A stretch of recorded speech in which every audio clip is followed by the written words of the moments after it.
Good morning, welcome back to my channel once again. The last time we looked at a brief introduction of crystal field theory. We know that this theory explains the interaction between a metal and a ligand. It assumes the metal to be a positive charge species and the ligand to be a negative charge species. So a positive charge species and the ligand being a negative charge species, when they come closer together, there is an interaction between them. However, depending on the direction of the ligand, the d orbitals of the metal have different interaction with the ligand. If the ligand approaches on the x, y, and z axis, since dx square, y square, and dz square, they have their loop on the axis. As we can see, the dx square, y square has the loop on the y axis and on the z axis, whilst the dz square has the loop on the z axis and the donut shape on the x axis. Because of that, they have greater interaction with the ligand and their energy increases compared to the other three d orbitals. Then, on the other hand, when the ligand approaches in between the axis, in between the x, y, and z axis, since these three d orbitals have their loop in between the axis, they are not lying on the axis, but they are in between the axis. Because of that, they have greater interaction with the ligand. Their energy increases as compared to these two d orbitals. Today, let's continue from here. When a ligand approaches the d orbitals of the metal, two electrostatic forces come into play. We have two electrostatic forces.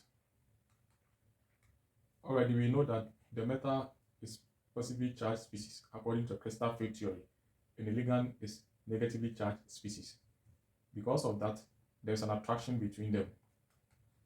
So there is an electrostatic attraction, a positive and a negative species.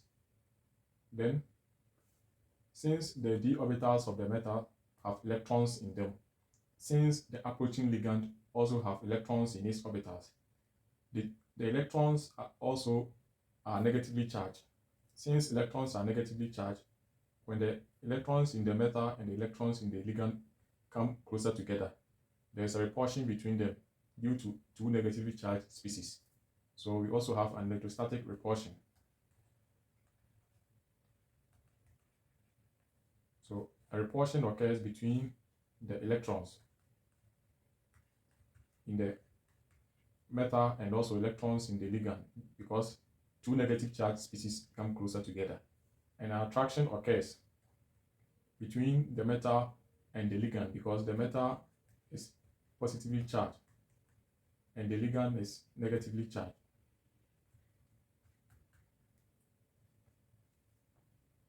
Now let's continue with this concept.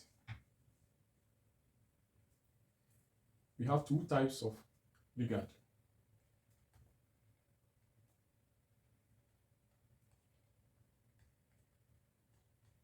We have the strong ligand and the weak ligand.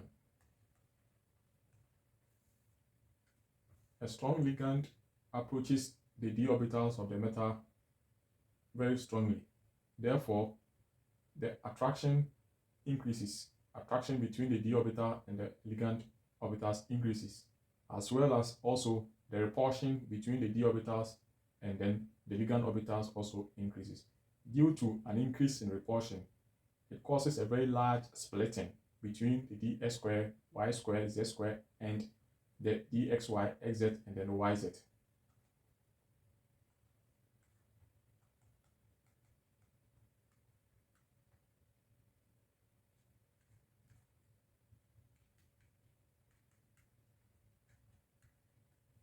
Then considering the weak ligand approaches the d orbitals of the metal very weakly. Therefore, the repulsion that occurs is very less. Due to less repulsion, the splitting between these orbitals is also very less.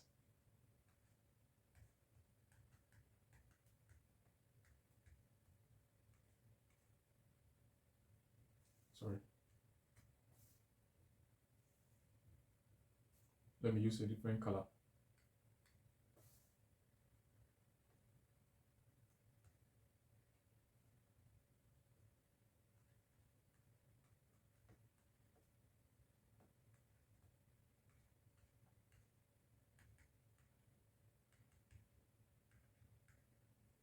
So depending on the type of ligand, different interaction and different splitting occurs. A strong ligand causes a very large splitting, and a weak ligand causes a very small splitting.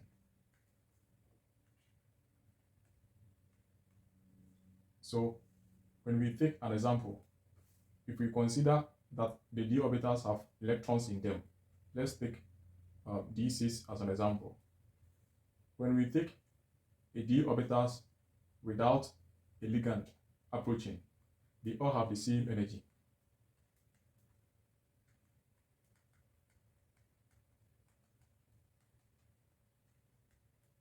So let's fill them with the electrons.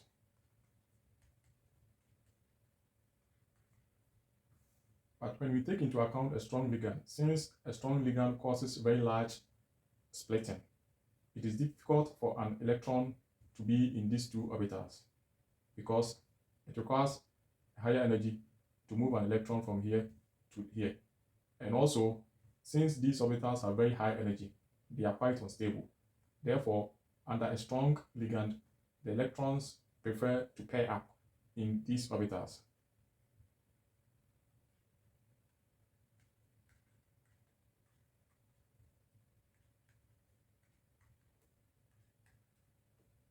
But when we consider a weak-filled ligand, the splitting is very less.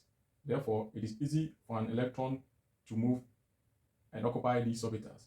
Therefore, they do not pair up.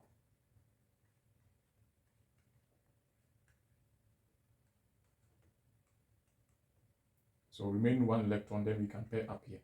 So this is the difference between a strong ligand and a weak ligand, and how they causes either pairing of electrons or not pairing of electrons.